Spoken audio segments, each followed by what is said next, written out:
No, this one is a monster This is the story. monster story. Remember that road we came in on? Yeah. The Come Polk listen to this. Holler Trail. Now the actual name of that is P-O-L-K, Polk, but we all pronounce it Poke, and we spelled it Poke on the trail, or at least they supposed to have. It was when we first put the sign up. I guess it's still that way. Here's the story. It was a deeply, deeply cold winter. Feet of snow on the ground, no joke. We weren't worried about global warming. We thought the next ice age might be on the horizon. We were wrong. But at that winter, you couldn't tell.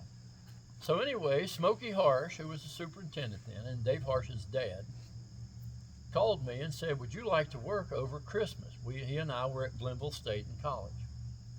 I said, oh yeah, how many days? He said, you can work 3 shifts a day for the whole break if you want. I said, done. Because I'd have money. He'd pay me like I worked from that point on. And I said, yeah, I'll do that, sure. And anyway, so about 6 days into that, I'm at the lodge. It wasn't as big as it is now. That older part of the lodge. Y'all in that part? Yes. Okay. The best part of the lodge, really, in my Part of the opinion. lodge, yes. That was open, but there was no one staying. It was Christmas, and there was feet of snow, and you couldn't clear the roads because the Ohio River had frozen. We'd run out of salt in West Virginia. You couldn't fix roads. They're white as high, looked like packed snow, but it felt like concrete. It was that bad, This high. that high. Just think of that. And then drifts had been over your head. Anyway, so I'm working there about 5-6 days, and Smokey had given me the key, and the state ran the restaurant then. I think they do again now. Yep. Anyway, yep. What happened was, I was getting kind of bored just sitting there, and eating steak and eggs, and steak and chicken, and he said, eat anything you want. I said, well, I will. Thank you, Mr. Harsh. Called him Smokey, actually. But suddenly I was getting kind of bored, just sitting there all the time. And Dave Harsh, of course, who at the time, his future wife and now his ex-wife, they were married 31 years, I believe, they were sparking each other. She was a senior in high school, I think, and we were probably sophomores in college. I can't remember what year it was. But anyway, he wanted to go into Mullins and see her, but there was no real way to do it. Smokey wouldn't let him, couldn't take his car, but Smokey had a car with chains on it if he needed them. And he thought, well, I could probably drive in, Dad. He kept trying, and he'd call me, Bugs, can't talk Dad into going into Mullins. I said, you don't need to go into Mullins. You'll just tear your car up, or his. So then I got a call from Smokey, who probably was tired of Dave Harsh harassing him.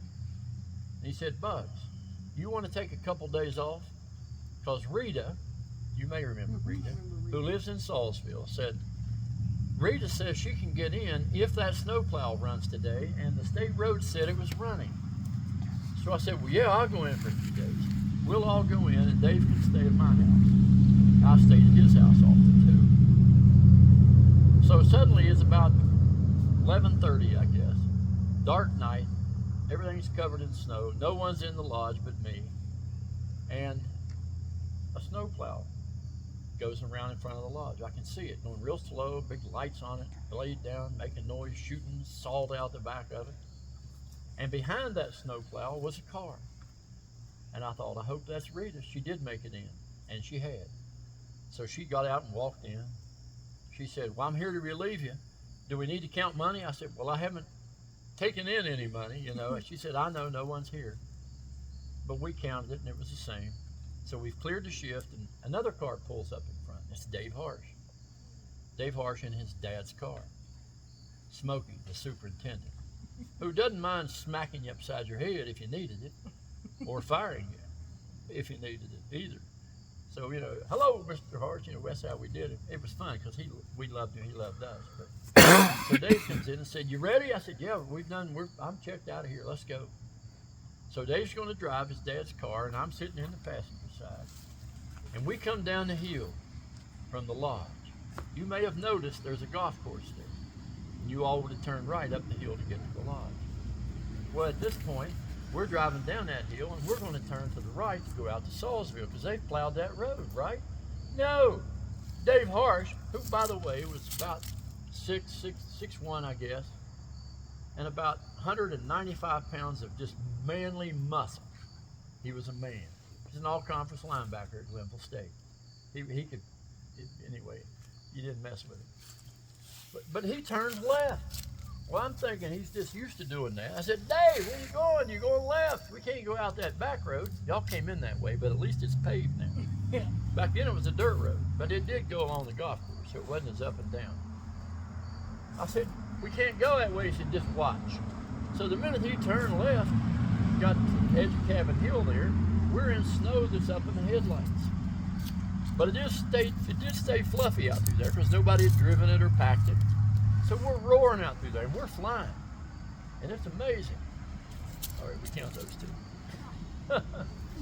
So we're going out there. I'm saying, Dave, let me tell you what. If we get stuck, I will not help you get this car out of the ditch. You understand?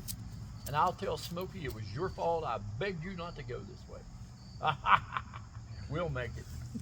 3 cars up that road. We're going, it's starting to slow down some. He's punching the gas, and we're trying to get faster, but we're slowing down. Suddenly that car just slides like this and goes and buries itself in the ditch on the left side of the road. It's just down in there like this. And I'm like, well, you've done it now, Dave. Let's try to get it out of here. I won't really leave you if we can get the car out. But here I'm going home, and no, and you're going to go see your woman, and no, we're stuck here in the snow, and your dad's going to beat us to death or fire me. Can't fire you, you don't work here. You know, so anyway, we get out, and I'm not kidding you. We shoveled, we pushed, we did everything we could. We get limbs off of trees that had almost fallen, stuff in behind the wheel tires. You'd back it up and go forward the way you do trying to get out. All we did was get more and more in there. So I said, that's it, Dave. I'm out of here. I'm walking home. If you want to walk with me, that's great. You can go with me, and we'll just stay there, and we'll call your dad the minute we get there. Tell him where the car is. But I'm going to call him first, and I'm going to tell him there was no cell phones. We couldn't call from there. We had to get home to a phone, a landline, they call them now. That was just called a telephone then, because we didn't have the mysterious cell phone. Did not exist. Anyway, so he said, I'm not going. I'm going to get the car out. I said, well, I hope you do, Dave, but I'm out of here. He said, let me tell you something, bud. Now, the language was a bit more foul than I will use tonight. But he said, let me tell you something. You go ahead, you coward. He said some choice things. And he said, go on, just go on. Because when I get this car out and I come up behind you, I'm not going to pick you up. I'm just going to run over top of you. It'll just knock you down in the snow. This is fluffy powder snow up here. You'll just bury down in there, and I'll toot the horn and go to your house, and I'll stay at your house. You'll be trying to dig yourself out of the snow. And I said, I tell you what, Dave, if you can get this car out of this ditch, I won't even get mad if you run over me. Go ahead, do it. I wasn't worried. Now, from the rest of this story, I'm going to tell my version in the first person. It means I'm going to tell what happened. I'm going to then tell Dave Harsh's version, but I'm also going to tell it in the first person, as if I were he. Okay? As if I were him. As if I were he. I don't know. Yeah, me either. As if I were Dave. That's easier. There you go, that's much easier. So I'll start up the hill. Now it's dark. It's so dark, it's still snowing. It's been snowing for a month. I'm not exaggerating. It's not snowing hard, but none of it melts because we had temperatures that got down to 12 below zero. And it never got above 5 for a month and a half. It was incredible cold. So I'm going up through there. Every now and then I try to jog, but the snow's too deep. But I'm going up, I'm getting closer and closer to the top of that hill. Y'all topped up and then you're in the park. That's called Station Gap. And I'm getting closer to it, closer and closer. And I'm almost to the top. And I stopped. And I got even colder. And I looked up and I thought, what was that? I can't really make that sound. Because the story of what the Poke Gap Monster, when it yells, is it's both high-pitched and low-pitched at the same time. And it's not two voices. I don't know that that's even possible, but that's what everyone says. And that's what this sounded like. And I stopped. I thought, man, what do I do? That's between me and my way home. It's like about here to that park sign right there, but it's up a hill on the road, and there's a little gap there, station gap, and it's higher on each side of it. I'm thinking, what do I do? You know, and then I thought, wait a minute. And see, I've hiked out here long before it was even a park. Because I lived just as a crow flies, probably 2 miles right that way.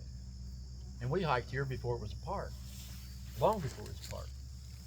So I showed him that very summer that the very first road up through there, the station gap, was not the dirt road, nor the road y'all drove in on, which is basically the same road, but was a little trail down over the hill near the creek that went and followed that creek up to the top of Station Gap. Well, I'd showed him that, and it's a big forest. It's down in there, though. Most of that road was still there, and I thought, Dave remembers that road was there. He'll know that there's a lot less snow there. Being the coward, like me, him too, I thought, he's hit that road and he's beat me at the top of the hill. He's still irritated, so he's probably lurking up there somewhere. And when I come up going, what is that? What's in the dark? He's going to go, ah! And scare me.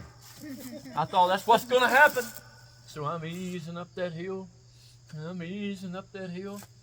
There's a tree 5 times bigger than that right there. And it is a big old oak tree and a big old hemlock tree right beside it, surrounded by rhododendron. And I'm easing up to that, and that tree went and shook. And I thought, whoa, and that noise came out again. Whoa!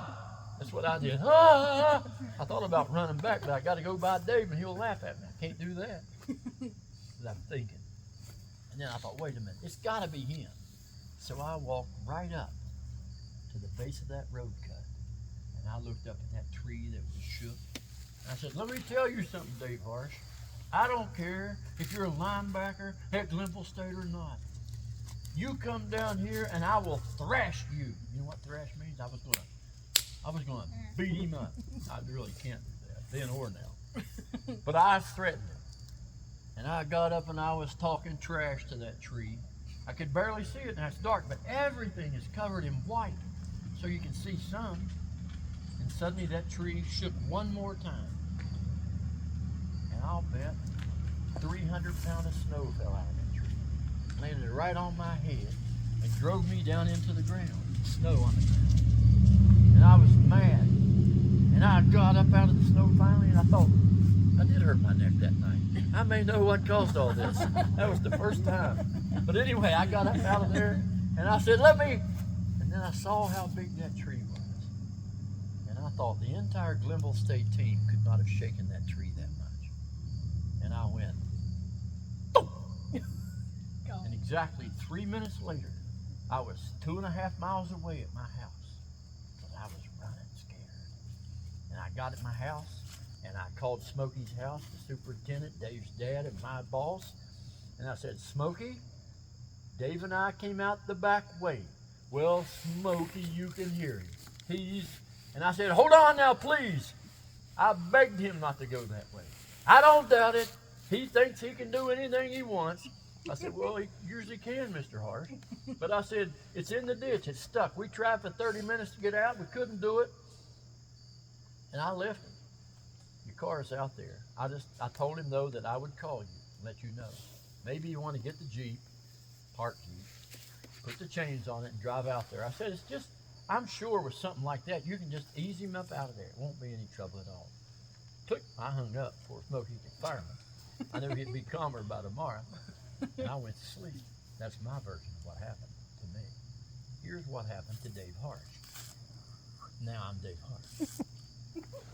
That Bugs, he's a cat. Now I was 132 pounds, and I could run all day. I ain't now, and I can't now, but I was then.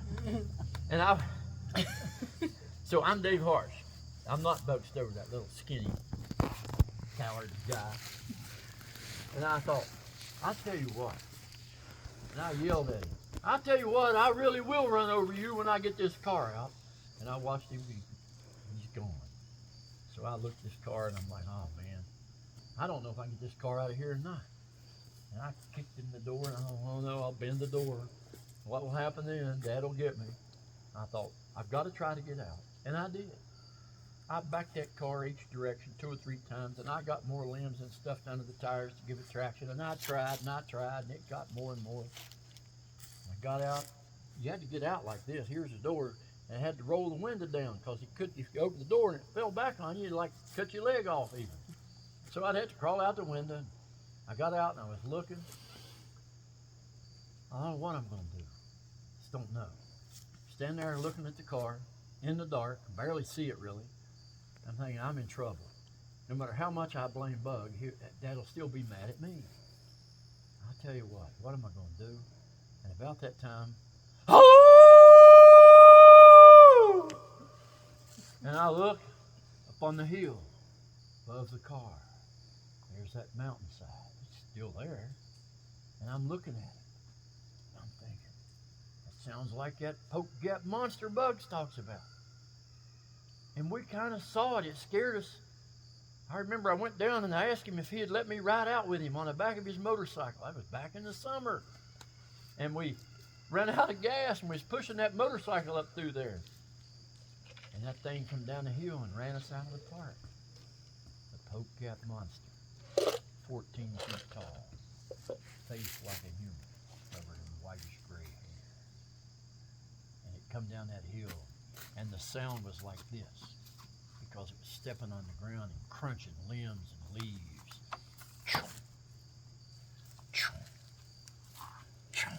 Closer and closer. That was in the summer. And I thought, it's up there again, and I'm trapped here. By the way, with that motorcycle, we pushed that thing another quarter mile top of that hill, and we drifted all the way to Major. But now the car is stuck. What am I going to do? Bugs has left me, the coward. I crawl up and get in the window because I'm afraid of it, because you could hear it coming down the hill. Hard packed snow, covered with loose powder, and you can hear this thing the whole way. Slightly different sound than this summer, because it's not crunching leaves and twigs now. It's crunching hard packed icy snow. Chong, like that. Chong. Chong, coming down the hill. I get in the seat. I get in the back floorboard. I even roll the window up to make sure. You had to roll windows up like that. You didn't have a button. What's up? My mom's chucking it like that. Is it like that? Okay, then you know. Okay. So, I can barely see, but I can see. And I hear this thing walking closer to the car. And it's right there. I can tell. It's on that little high wall right above where the car is in the ditch. Because I heard it. And that last step, I realized I'm here in the back floorboard, and it's up there toward the front of the car, but up on the hill right above it, maybe 6 feet in the air, higher than the car is. What do I do? What am I going to do now? And then, you see, it wasn't a step anymore. It slid down that hill, and now the sound's different because it's in the road.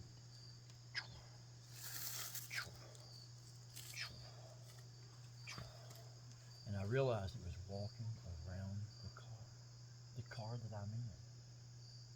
So I knew there was a blanket in the back seat. I got it and I covered up my head because I was cold, not afraid. I was cold. And I covered up. And I noticed it that time, for some reason, it wasn't on, but I could see the dome light and it was cracked.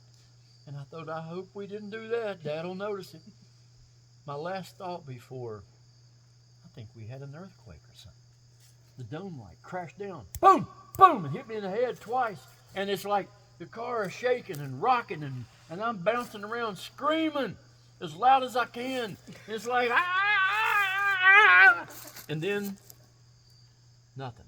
The only sound you hear is snowflakes landing on top of the car, which has already got snow on it. Just and then I hear steps. And they're obviously going down the road toward the golf course where y'all drove in today.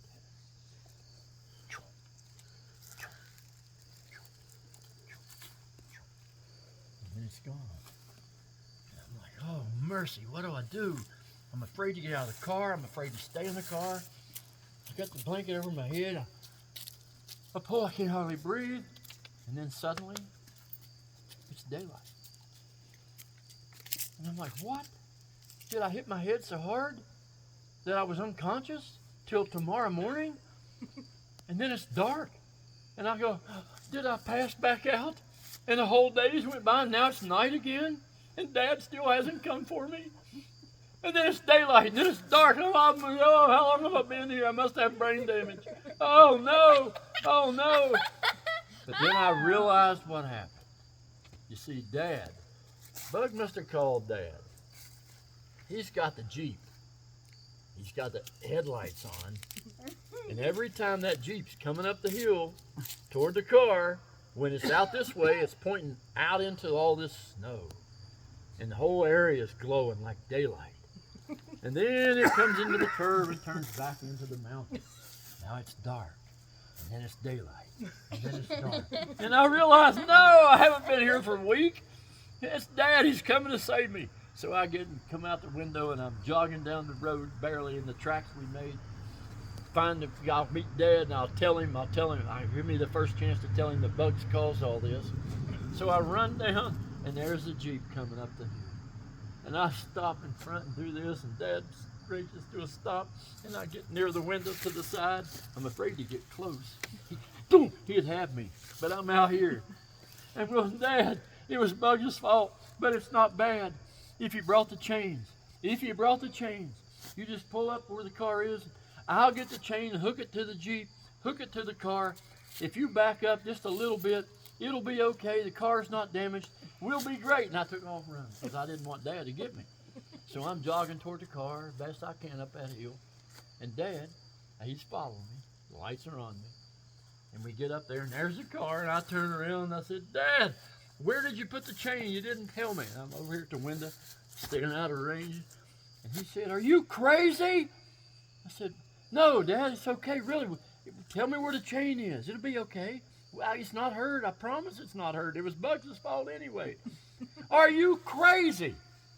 And I said, what are you talking about, Dad? He said, look. Here's the car. Back there's the car. It's in the ditch. He said, look.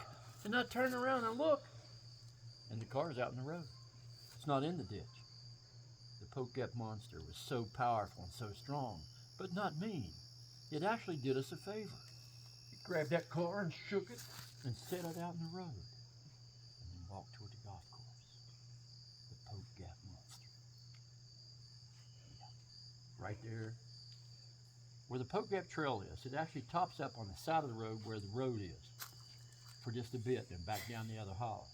But that's the Poke-Gap trail, named after the Poke-Gap monster. Yep, that's it. Now,